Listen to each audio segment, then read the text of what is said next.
Welcome back, everyone. This is Dave from the Korman Productions Deep Dive TV podcast. My co-host Stacie. We're joined by special guest Kaleb Horn, otherwise known as Rhodey Rasch from Revival, and the lead singer, I'm guessing, from November Dismember, which I quite honestly wish was an actual band. You said it wrong, though. Did I say it wrong? You said November December. Dismember. You're not the first. Dismember. It took me a November while. Dismember. Okay, well, I'm already screwing up, so that we're off to a great start. Before kicking it to Rhodey, or Kaleb Horn, I want to give a birthday shout out to Ariel Morrison, who just had a birthday on Thursday. By the time this drops, it'll be a couple days back, but nevertheless, happy birthday to Ariel Morrison. Happy birthday, Ariel. Of course, played Deputy Rogers. We interviewed Ariel a week ago or so now. Yep. Yeah, so check that out if you haven't. And all right, so Kaleb, why don't you introduce yourself? My name is Kaleb. I born and raised in Ottawa, Ontario, which I like to refer to as the city that fun forgot. Rick Mercer described it that way. I don't know if you know Rick Mercer. He's like a Canadian icon. I've heard of him. Yeah. Anyway, yeah. I'm a musician. I have a degree in pretending. I'm a happy uncle. And yeah, that's kind of it. Yeah. All right. Do you want to talk about how you became involved with Revival? Talk about the casting experience, what that was all like? Yeah, absolutely. These processes are always so interesting. So I think the first time I actually like sent in a tape for Rhodey, it was like I think it was like mid-July or something like that. And then I can't remember when, but at some point they were like, "We really liked your audition. Like we're gonna pin you," which means like you're in the running. It's like you and like a few other really talented actors. And then didn't hear anything for like a month, and I was like, "Oh, okay, I probably went to somebody else. It's all good." And then my agent was like, "Here, like audition for this character for Tyler, who's played by Luca. I forget his last name. Tyler Barrows, the guy One of Blaine's guys. yes, thank you. Um, and then I got pinned for that as well. I was like, okay, cool. I have a feeling I'm gonna get to work on this show. And then I was on vacation like end of August, and I had like really bad cell reception, and my agent was trying to get a hold of me, so I had to like drive into town. I was like, "What? Like, what's up? What's going on?" And she's like, They want you for Rhodey." And I was like, "Oh my gosh, amazing!" Oh, I forgot to say it too. Like they were like, "Oh yeah, so we're not interested in having you for Rhodey, but we're still interested in having you in for Tyler, but we'll keep you posted." So I was like, "Oh," they like went back. So I guess like maybe they had somebody else, and they were like, "Actually, no, well, they couldn't do it or something." And then it fell to me, and I was like, I would love to. Yeah, and shout out to Jason Knight and John Buchan, who are the casting directors. Love those guys; they're awesome. I think they made the right choice for sure. Ah, that's sweet. It's funny. I think you're the first person that we've talked to that actually read for the role that they played. Oh, really? Yeah, I guess yeah. People kind of like bounce around, and yeah, yeah, I got lucky. Yeah, super grateful. So you mentioned that you're a musician. I Mhm. wanted to ask you, what in Rhodey do you see in yourself? How are you similar to Rhodey, and also how are you different from him?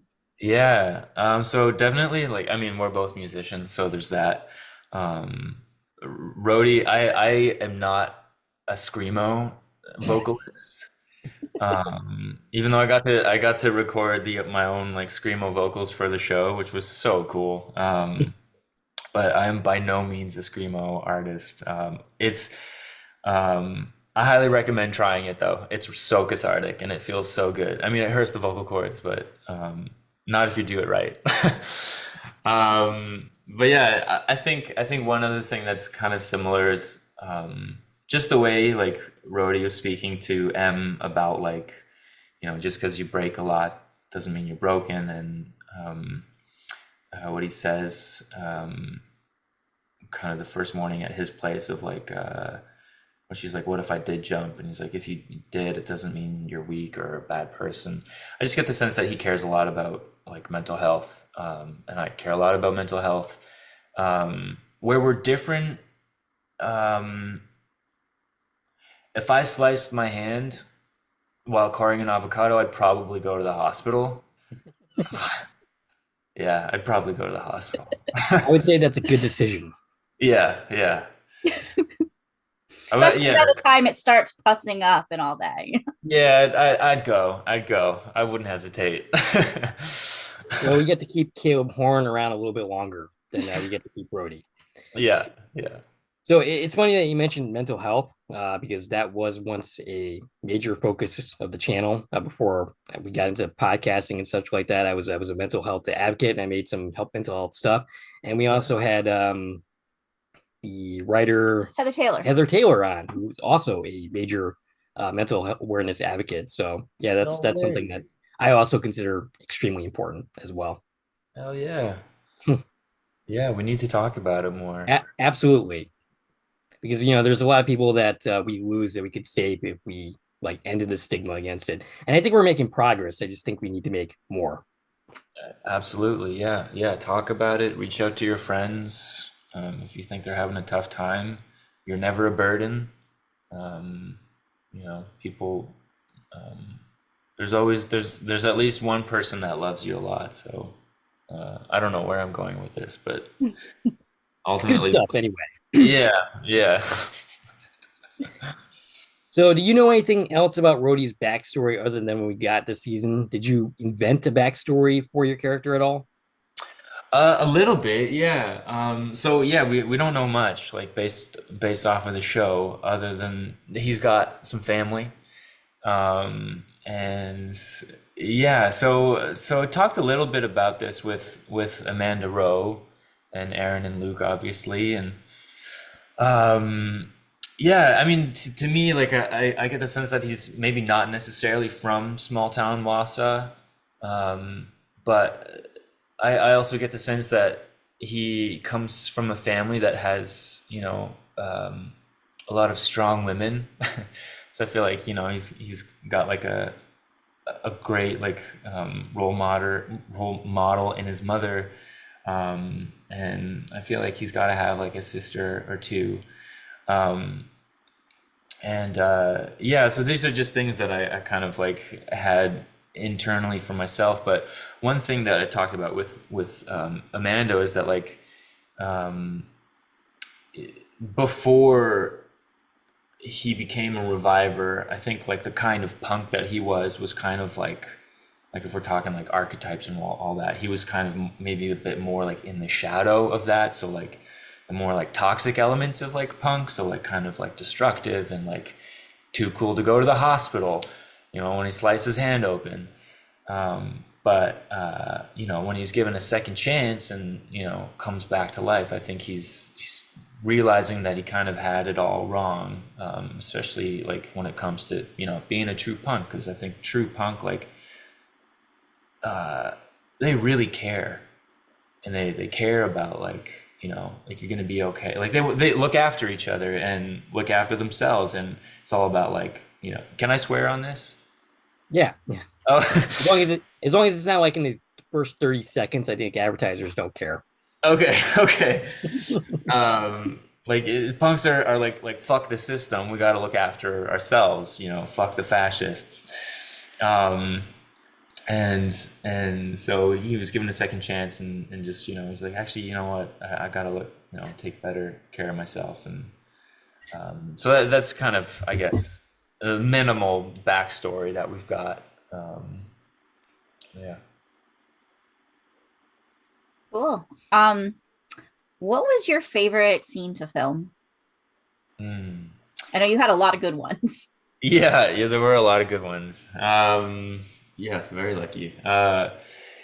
One, I think, uh, where it really like sunk in, and I was like, oh, like we're really like we're making this show, and this feels like it's gonna be special.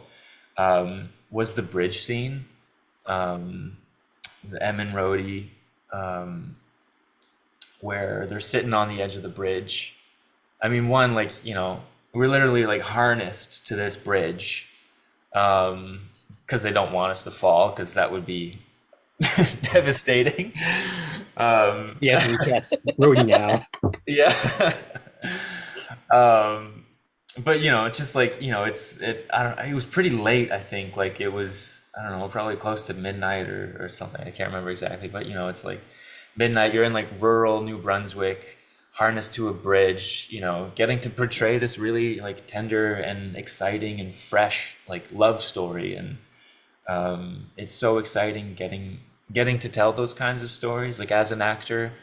Um, so yeah, that was just so memorable. And yeah, just the way it was lit, like all the like the blue lights like from overhead, like that was all stuff that they like the lighting designers had like installed specifically for the scene. And like just the whole atmosphere of it was just kind of magical. And then like, I mean, watching the scene when it came out, like Lydia Ainsworth, who did Ainsworth, oh, I might be mispronouncing her last name. What she composed, like that score to like underscore this whole scene and moment, it's just like just tied it all together. It was so beautiful. Really like and captured what it felt like filming it, and like the way she supports and enhances the story between Em and Rhodey with her music is, yeah, it's just mind-blowing. So what's your favorite scene in the series altogether? Like not one that you were involved with, or even one that you were involved with. Do you have an overall favorite scene? I'd say the one that I watched the most, like as soon as it was over, and like I would go back and rewatch it probably like 15 times in a row, was from episode 6, Bloodlines, when Em is like escaping the warehouse, the check warehouse, and like murders Andrew.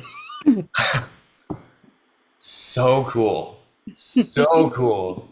It's like, not that I'm like a gym rat or anything, but it's like I imagine that's what like the gym rats feel like when they take like their pre-workout like energy stuff. They're just like, ugh! Like I just felt so like jazzed and electrified just watching that moment. So that is, I gotta be, it's so well executed. Like the sound effects, the alarm, the lights, everything, just so badass, so cool. Yeah, Yeah, episode 6 in general was just amazing in general. yeah, yeah, so friggin' cool. Stunts, Max White, I believe is his name, just did a killer job. All the stunts on the show. But yeah, really, really friggin' brought it home with that scene. I forgot, were you even in episode 6? Uh, I I think. think is episode 6 where he went to Riverside. Oh yeah, that's right. Yeah, yeah, yeah. yeah, Okay. yeah. Wayne brings me in. Mm-hmm. It Yeah. was episode 5 you were missing from, I think. Hmm. Yes. Yeah. Speaking of Riverside, he spent several episodes there, just kind of confined to a cell. And Rhodey made this great friendship with Miles Miller, the convict reviver. And you had so many scenes where you just played off of each other, just talking through a wall. And it was so cool. What was that like, having these scenes where you're not even in the scene with the person you're playing off of, but you built this whole like friendship out of it? Yeah. I mean, what's even crazier is when we were filming that. Also, shout out to Josh, who plays Miles. He's a good friend of mine. We're actually working on a show together right now, which is so cool. Awesome. But he was like filming another show in Alberta, and he was so sick, but we didn't actually film it at the same time. We weren't in the room together. They were Right. totally separate. We never actually like stepped on set together. Um, and so it was like how did he? I had no idea how he read the lines. Like, and I think they had done it the day before, and then the day after. They just had somebody reading the lines, and I was like, well, okay, like I guess I hope it works. But it translated so well, and Josh is such a great actor. but it was really cool. And like in like doing like ADR, like when we were like re-recording audio and whatnot, Luke and Aaron actually included like added a quick little moment between Miles and Rhodey, where I'm talking to him through the grate, but you don't see me. I forget what episode that is, maybe 7 or 8. And they were just like we just get the sense that like these two, like, you know, they've probably never seen each other. They only know each other like through this grate. Miles is the first person to kind of reach out to Rhodey when he's like, you know, placed in this like weird, scary place. So it's like, of course they've got like some kind of bond, and he hears, you know, that they're about to inject him, and you know, he's like saying he like doesn't know if he wants to keep going, and I'm like, come on, man, like don't give up, like it's you and me in this, like we got to be here together. So can't really remember what the question was, but this is where my brain goes. I think you answered it. You know, one thing that I wanted to see in episode 9, when you guys were escaping from the facility Riverside, is that you guys meeting up for the first time, and we didn't quite get to see that. Oh, that would have been so magical. Yeah. Yeah. Was there anything about that was cut? Like, was there some scenes filmed that might have shown that, or even in the script that never Yeah. got filmed? No. So I don't think. I think it must have been partly because of Josh's schedule. Like he was working a lot like in Alberta. So maybe that's why. But yeah, now that you mention, I'm like, oh man, that would have been such a beautiful moment, like to have them like meet, like hug and cry or whatever, you know, just hug it out. Yeah, that would have been a cool moment. Because what happens to Miles? Well, that was the question. Like in the finale, I'm like, hey, what happened to Miles? Because he's a criminal. Like he was a criminal before he became a reviver, before he ended up at Riverside. So Yeah. where did he go exactly? And so we were wondering if maybe Rhodey was hiding him. Oh, maybe. I don't know. I feel, yeah, I mean, it's, you know, nothing is impossible. I wonder, I'm like, he'd probably just like, I feel like Miles would just want to like go live somewhere in the woods and just fish. I don't know if Rhodey would want to do that. Maybe for a little bit. Be like, I'll drop you off here, man. I'll bring you supplies like on the weekly. I've got my van still. You need like toilet paper or whatever. I'll bring you some toilet paper. I don't know if he'd use toilet paper. He seemed to be living pretty good in that shack at the beginning, right? Where Yeah, he was man. just like There's totally weeds off in the grid. forest. Leaves. Yeah. What do you need toilet paper for? Yeah, exactly. Make sure it's not poison ivy. Yeah. That'd be brutal. So when we first meet Rhodey is when he's in the bar at Nella's and he's witnessing Em's fight with what is her name? Clarice. Clarice. Thank yeah. you. It's a name I can never pronounce for some weird reason. Why do you think Rhodey decided to help her? Well, okay, so I mean, the first thing is like, why is everybody just watching this woman get pummeled? No one's stepping in to intervene. So reason number one, like this woman, like there's a fight and no one's like doing anything to stop it. So like he says it at one point, like when he's like, get out of the way, like, you know, you useless idiots, like is nobody gonna help this person? So there's that, but more than that, it goes beyond that. Is that he sees this woman and M, and he sees something that he recognizes in himself, this person that, you know, seems to have given up and who is seeking, you know, some kind of emotional release through, you know, getting beaten up. And I think that he recognizes that because that's something that he's experienced himself. Not that he was like, you know, getting beat up, but no, it's isolating, and this person is isolated and you know, kind of at the end of their line, and you know, it's this person who's like, you know, seems like they're kind of starting to give up on life, and I think that kind of resonated with Rhodey, and so he's like, I think I can help this person, and obviously, like, you know, there's an attraction there, beyond just like the feeling. I think Rhodey does find Em attractive, and that is part of what, you know, pulls him. But really, just, you know, wanting to help this person who seems to be asking for help, despite it being an indirect way of asking for help. So he kind of sees like her basically causing this fight and just letting herself get pummeled as a call for help. Yeah, Basically. yeah, Yeah. Okay. yeah, exactly. It's funny because you mentioned nobody helping her. If she had not been a reviver, that wouldn't have just been a beatdown. That would have been a murder.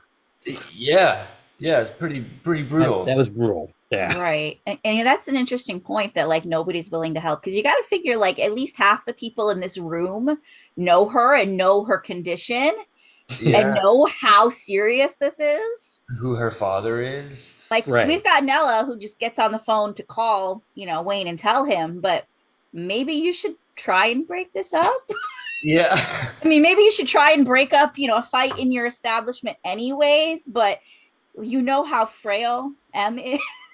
Yeah, Maybe yeah, you should have been a little quicker to do something other than just calling Wayne. yeah, yeah.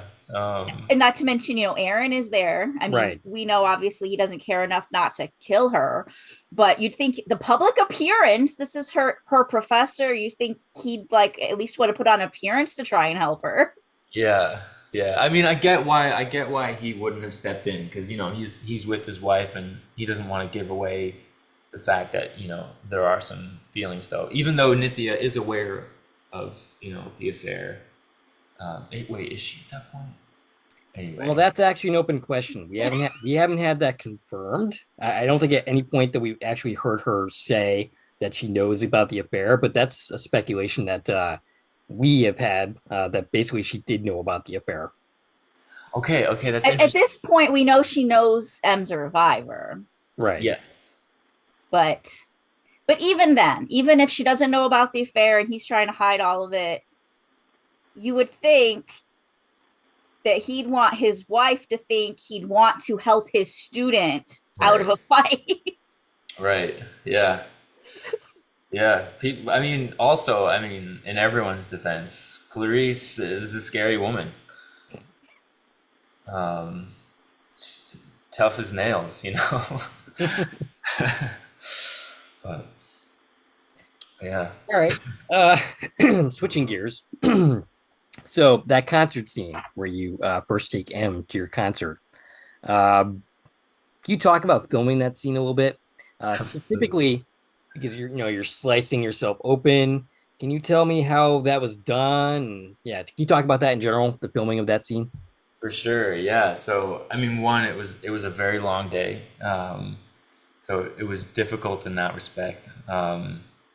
But yeah, so essentially they built like a whole mold of my chest, like shoulders down.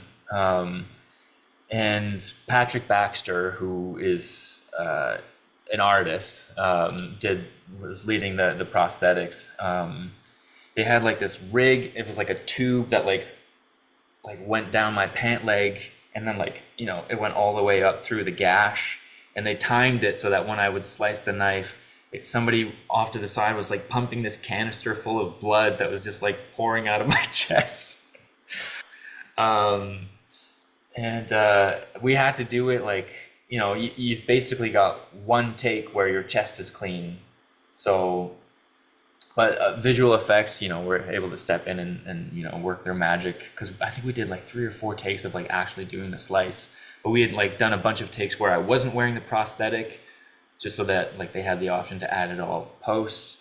And then we did, yeah, the takes with the prosthetic, and yeah, it was cool, very cool, and just so, I've been telling everybody this, like, it just such a mind fuck, because it really looked like my chest, and like I would be touching my chest. I'm like, it's like it doesn't feel like my skin, but it looks like my skin, which was so weird. And Did you then, feel like you were actually cutting yourself open? well, okay, so here's the thing. To get kind of real for a sec, I was aware that I wasn't doing that, but not to bring the mood down too much, but also just want to be sensitive around this topic. So I used to actually struggle with self-harm. It's something that I've worked through a lot with therapy. I'm still in therapy, have been for coming up on a decade, and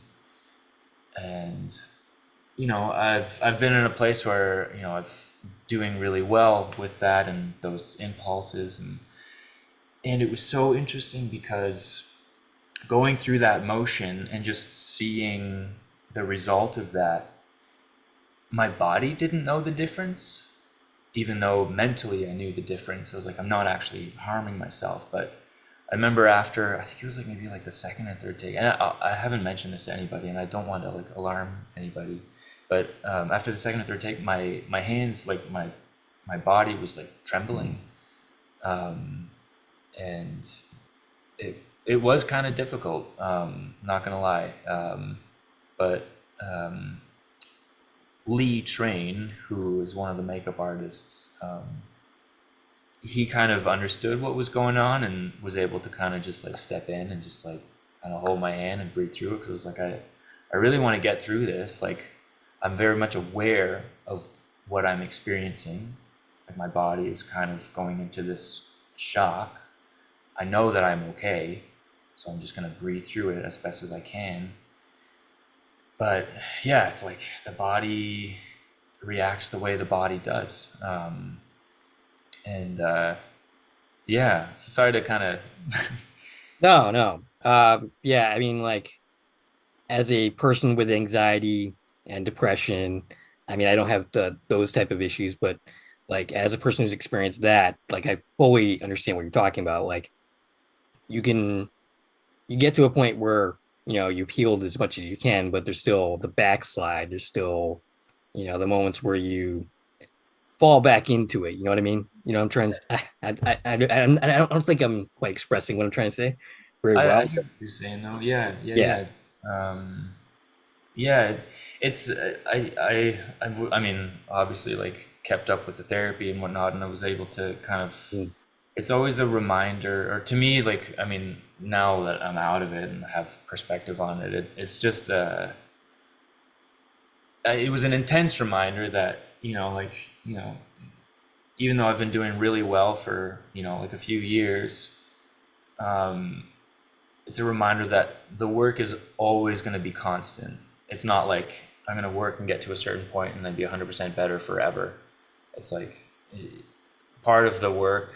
I hate to get preachy, but it's like it's learning what the tools are when things come up and how do you work through it with whatever tools you have.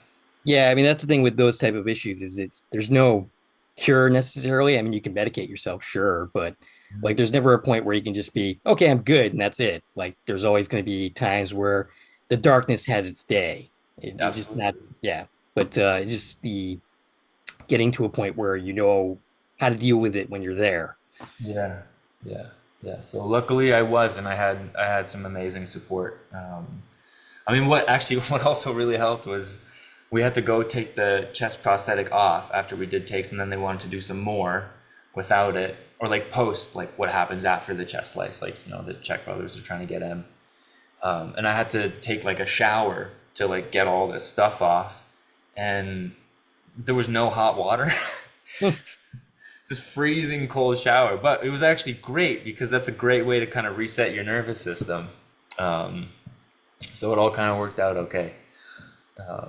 But yeah, it was intense, but also really cool. Um, yeah, And how did you feel watching the scene that ended up in the episode? totally fine. Totally fine. Yeah. I mean, it's just so cool to see it all come together. Um, One part that still grosses me out is when the hand goes inside. Oh gosh, I'm pretty sure that was Amanda's idea, the director, Amanda Rowe. She's like, okay, now put your hand inside. I was like, you are sick. I will do that. Yeah, watching that part, that made me cringe. But no, it's just interesting. Like in my head, it was like very like I'm like, yes, I was wearing a prosthetic, and wow, does it ever look like cool and badass? Yeah. How about talking about the bridge scene? How the filming of, I think you might have actually already done that, but is there any other details that you can think of to talk about filming that scene? Um, Trying to think anything else. I mean, oh, one far. Oh my gosh, my words. Do you guys does your brain do that where you're gonna say something and then you're gonna say something else and then your brain combines them? Yeah, Oh my my gosh, brain does all sorts. My mouth sometimes moves faster than my brain does, or vice versa, oh my and God, just end up. same. Yeah, I mean, there's an outtake of me trying to say the previous person's name about 100 times, just completely failing. So yeah, I completely get it. My favorite moments of that is I was leaving work and I was gonna say goodbye and then good night and I said goodbye. I do stuff like that all the time. Oh Jesus. But yeah. Anyway, all that to say, one moment that was so fun about that bridge scene. I mean, one, like getting to work with Roman, she's awesome. And it was what was really cool too is Amanda kind of like took us aside before we started filming it, and she's like, okay, like I really want to like work this and like like really want like people to like fall in love with them and Rhodey here, and so it was really nice to kind of like for her to like take that time just with us and be like, okay, like this is what we're gonna do, this is how we're gonna do it. And also one just fun thing, like the jumping off the bridge. Obviously we didn't really jump off the bridge, but they had like one side of the bridge, there was like a sidewalk. So they had like set all these mats and we jumped off, like landing on our backs on these like giant gym mats. And that was fun. That's like something like I think I could do that all day. Just kind of feels like a kid, like going to the gym, just doing gymnastic stuff. But yeah, so that was really cool. Yeah, that scene in general was a really cool way to end the episode, especially when we see like M falling and then kind of remembering Blaine and then falling into the water. That was awesomely done. Yeah, yeah, so cool, so cool. Yeah. Yeah, obviously it's something on the, the idea of if if a friend would jump off the bridge, would you? Right. I mean, if I'm you're just a not reviver, sure why not? what about it though. Nothing to say about that. I mean, if you magically heal all the time, then why not? Yeah, I mean, if I could magically heal and not die, I'd be doing crazy shit like that. I'd be jumping out of planes. Um, I've skydived once before, will do it again. But it would be crazy to do that without a parachute. I think of all the characters, Rhodey probably died the most in this season. Oh yeah, 'cause he's got. Oh yeah. Oh man, when M snaps his neck. Oh, Lover squirrel, or the what? Sorry, lover squirrel, love a squirrel. Yeah, typical lover spat. yeah. Oh my gosh, could you imagine like a revival? Actually, I'm not gonna go there. That was gonna get dark. I'm not gonna go there.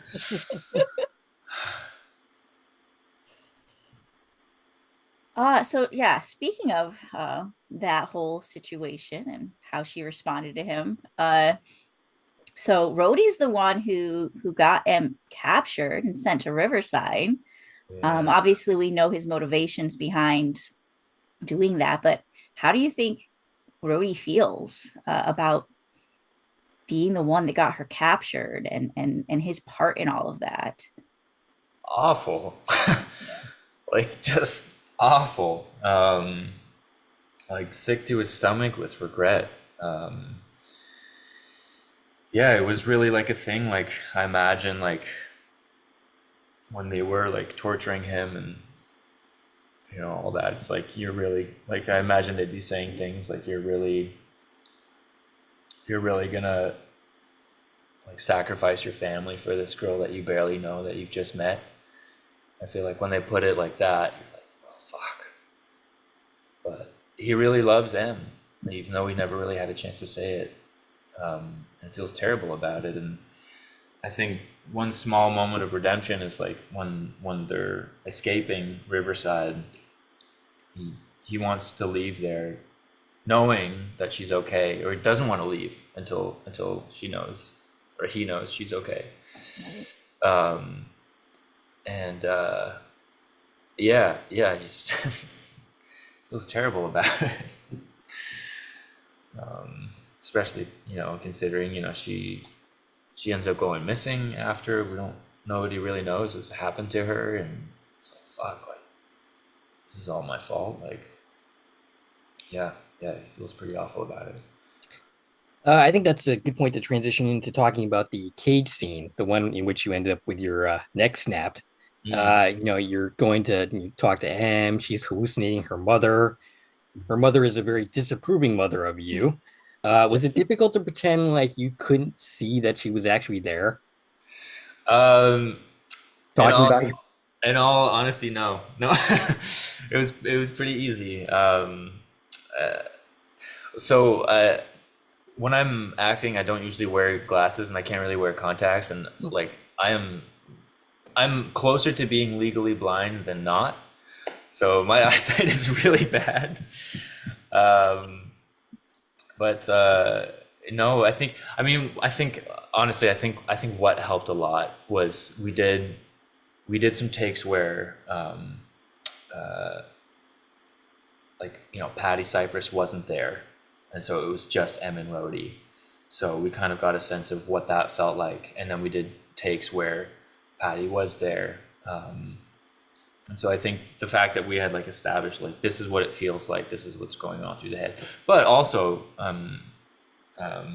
like some of the things that Patty is saying about Rhodey, like disapprovingly, it's like I think Rhodey does feel those things about himself as well. So even though I'm like tuning out her presence physically, I think what she was speaking, kind of served my inner monologue. And so it was helpful in a way, but no trouble like looking at her because I couldn't really see her anyway. I mean, That's like, look at convenient. these. I got Coke bottle lenses for glasses. Yeah, can't see shit. Was there anyone in the cast that you did not get a chance to work with, or that you would hope to work with in the future? Oh, I mean, a lot of people. But the first person that comes to mind is Andy McQueen, who plays Ibrahim. I love what he did for the show, and we got to like hang out like a little bit, like some cast dinners and stuff, and talk to him a little, and just seems like such a nice guy, and I think he's so talented, and I'd love to get to work with him. I love what he did with Ibrahim, and just the compassion that shines through that character is so moving. And I think that's Andy bringing himself to the role. So yeah, I'd love to work with Andy if ever the opportunity comes up. I would jump at it. It's kind of funny. I was watching. I was thinking about this recently. And we were thinking about this interview, and I realized that you actually shared a lot of scenes with like almost the entire cast, with the exception of Ibrahim. Hmm. Like you got a scene with Stephen Ogg, David James Elliott, a couple of those. Yeah, Obviously, Wait, Romy. Yeah, you yeah, got to work with a substantial amount of the cast. yeah. Even like Precious John, playing Diane Dillish. Yeah. I got to work with a lot of people, but I didn't really get to work with Andy. So He's kind of the first one that comes to mind. I did get to work a little bit with Mel, playing Dana, obviously. We had like a couple, quick moments, quick scenes, but I would love to work more with Mel too. She is an incredible human being, so funny, so considerate too. Yeah, so, but that's cheating. That's not your question, so. It's nice to say anyway. Yeah. Yeah, I love that scene where Dana meets Rhodey. That's a funny scene. Yeah. Oh my gosh, we were trying so hard not to laugh, Romy and I, because Mel is just like coming up with such funny stuff. Like she would do like different ad libs every take. It was hard to keep it together. Was the "Don't fling my sister" in the script? Was that No. line in the script, or that was an ad lib from her? That was an ad lib. Yeah, yeah. Mel is she's a comic genius. Yeah, she's brilliant.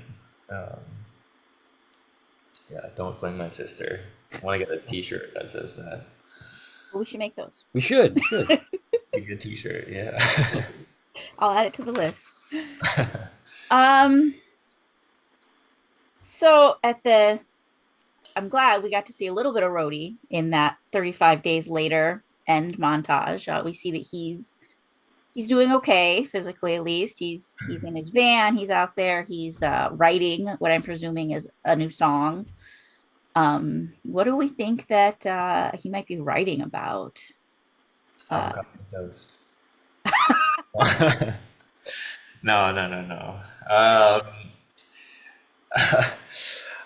So actually, I mean, I think it was Aaron who he just like wrote some like scratch lyrics just so that it looked like there was something on the page, and I rewrote them in my own handwriting. And one of the songs was called "The Beach," and that one was sort of about like talking about. From what I remember, it was like because on the bridge they talked about like going to the beach Em had never been, and so I think that it was just like trying to grasp that memory and mourning the fact that it's something that never got to happen. And then the other song title was Em and Them, and it was just kind of I think it had to do with like how for lack of a better term, like how badass Em is and was, and like how it just seemed to be like it was like her kind of against everybody. And I remember there was one line in there too that was like, "But what about me?" Like Rhodey kind of referring to himself. And I think not exactly sure what that means, but I think to some degree like there's still like a he wishes that obviously that things didn't end this way, and maybe he would like a shot at like redemption, and but it's just kind of trying to hold on to this memory of this incredibly resilient person, but it's kind of slipping through his fingers like sand or whatever. Wow. So he's just full of remorse over what happened with Em and how things were left between them. Yeah. Well, hopefully there's a season 2 so that maybe we can have them reunite. Yeah. No, that'd be amazing. I mean, yeah, Luke and Aaron like talked to me a little bit about it, and I don't know if I can say this or not, but essentially Rhodey is not giving up on him, and like nobody knows what happened to her really. Like she kind of disappeared. Dana was the last person to see her, but presumably, she's gone. But I don't know. Maybe Rhodey and Em's souls are kind of tethered in a way, and he can still feel her presence, and like maybe she's still around. So I don't think he's fully given up. And maybe there's still hope, or he still hopes that Em is out there. Yeah. It'd be great to see Rhodey traveling the world looking for M. Yeah, backpacking, van road trip. I mean, he's got the van for it. Sure. Yeah. We gotta see Rhodey and Dana working together to find M. Yeah, oh my gosh, that would be a fun dynamic. We get to know each other. Yeah. Yeah. Oh my gosh, that'd be funny. And then Um, we'll get to work with our Rhodey and Ibrahim will get to meet as well. Hey, you gotta bring him along because he's smart and knows things, and road Yeah, trip. yeah, road trip, yeah. you make a whole sequel out of that. Yeah, let's do it. Let's get Aaron and Luke on the phone right now and propose it. Let me call him right now, yeah. Yeah, so switching gears for a moment. I think we're just about out of questions unless you Good. Okay. So you were in a movie called Dream Scenario with Nicolas Cage. I meant to try to watch the movie again to see if you because I was not familiar with you at the time when I was watching the movie to see if you guys shared any scenes together. But did you get a chance to work with Nicolas Cage? I did. And what So, was that like? oh man, it was, I mean, it's Nick Cage, Right. Mhm. It was so cool.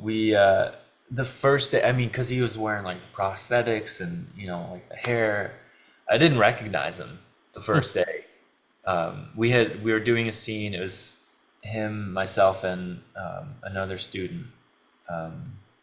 And the scene, which ultimately it got cut, unfortunately, but we like were showing up at his house and to do like a protest. And he just kind of like, we're like, yeah, so like they're like blocking the scene with the director Christopher Borgli, and he's like, yeah, yeah, and oh, and here's Nick, and he was just kind of like behind us. It was like almost like a jump scare, like, oh Jesus Christ. He's like, hi guys, hey. Just like holy fuck, that's Nick Cage. And I was like didn't recognize him.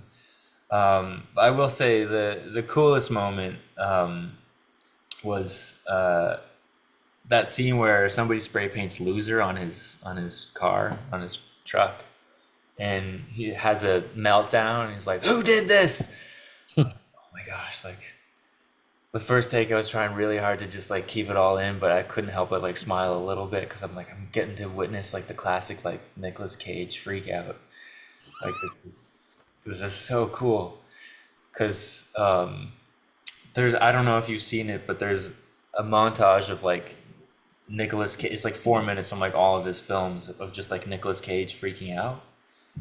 I mean, I've seen things like that before. I don't probably, so I've probably seen it at one point or another. Yeah, I mean that video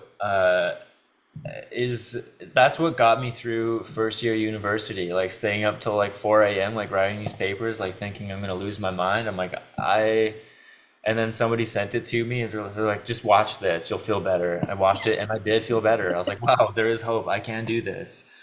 Just something about watching Nick Cage lose his shit. I think that's what it's called. I think that's what the montage is called. Well, I'm gonna look it up anyway. Yeah, yeah, definitely look it up.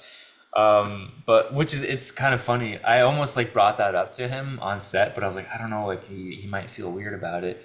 But I found out later in like interviews, like after the movie came out, that that's kind of what inspired or what helped fuel this role for him. Was like, like he kind of, it was like the memification of Nick Cage. And all of a sudden, like so many people were talking about him, and he was like, what? Like, this is so weird. I don't know how to process this. And so it was like doing the film was kind of like a way for him to kind of like process that whole, thing. So I'm like, I'm kind of glad I didn't bring it up, but maybe it would have been an interesting conversation. But it was really cool. Yes, he's such a pro. Kind of method at times, but not always. But yeah, just so cool to meet and work with him, and be in the same room as him. He's pretty good at what he does. All right, so I think we're out of questions. But before we go, is there any projects that you're currently working on that you want to plug, or anything that you got going on at all? Yes. Okay. I'm in Newfoundland right now, filming a Netflix show. It doesn't have a title yet. It is currently being referred to as the Untitled Newfoundland Project. But it's going to be a pretty awesome creature feature. There's no release date yet. Josh Hartnett is in it, Mackenzie Davis, Charlie Heaton, Willow Keane, Ruby Stokes, Rowan Campbell. So it is a stacked cast. Wow. And it's a blast. So not sure when that'll be coming out, but I think it's going to be really special. And gosh, what else? Trying to think. Musically, I'll have a song coming out in like a couple months. If you want to listen to my music, you can find it wherever you stream, Tidal, YouTube, Spotify. Although I'm not a fan of Spotify, but my music's still up there. Yeah, I think that's kind of it. Yeah. Awesome. All right. So you're in Newfoundland. You're in that one of those weird half-hour time zones right now. Yes, yeah, it's so strange. I think I've finally wrapped my head around it. Getting good at math. Yeah. Thank you so much for having me. It was really great to meet you, David and Stacie. Yeah, it was a pleasure talking to you. Yeah, we definitely thank you for taking the time out to talk to us. It was a fun conversation. Some serious stuff talked about. I think that if somebody stumbles upon that moment of time where we're talking about that and they see themselves in it and it inspires them to get help, then I definitely think it was worth it. So Cool. Yeah, I hope so. and maybe we'll bring you back and talk about this new show because it sounds pretty awesome at some point. Yeah, you should. Jesse McEwen is McKeown is he's the showrunner and creator. He did like Umbrella Academy, like season 2 and 3, and I think it's gonna be good. It's gonna be good. All right. Thank you for your time. All right. Thank you. Thank you so much for hanging out with us. Of course. Yeah, thank you. And that was our conversation with Kaleb Horn, who plays Rhodey Rasch, a member of November Dismember. I got that right this time, I think so. Yeah, all right. That was a pretty awesome conversation. Got serious a little bit there, and I think he brought up some important topics Absolutely. that are definitely important to talk about. Stuff that I've talked about on this channel plenty of times in the past, and that came up with Heather Taylor. Mental health is a very important conversation to have. Like I said, towards the end of the interview, like I hope somebody stumbles upon that particular part of it and maybe sees themselves in it and is inspired to get help. But I think maybe we should provide some links to where you could do that, because I think that is an important conversation to have, and I think having that information out there is always a good thing. And we got a lot of great behind the scenes conversations, and it's always awesome talking to these actors who I know we watch a lot. It never ceases to amaze me how lucky we are to be able to talk to people and have these interviews and just get to learn so much more about the production and about the people and about the season ended 3 weeks ago. Yes. And we're still talking about Revival because Absolutely. It's a great show. And there's just so much that happened in these 10 episodes. And there are so many conversations to have. And I hope that you guys are enjoying these interviews as well. All right, we'd like to hear from you. What'd you think of this interview? What'd you think of Revival Season 1? Stacie, you reached out. I can be reached on Twitter, X, Instagram, Threads, and Blue Sky at TVN Coupon Talk. If you like this video and want to support the channel, there are ways to do so. You can follow me on Twitter at Core Productions. You can join the Core Productions Facebook page. You can buy something from the Core Productions store on Zazzle. You can buy me a coffee. You can join the Core Productions membership starting at 99 cents a month. And of course, you can like, share, and comment on this video as well as subscribe to the channel. This is Dave and Stacie from Core Productions signing off.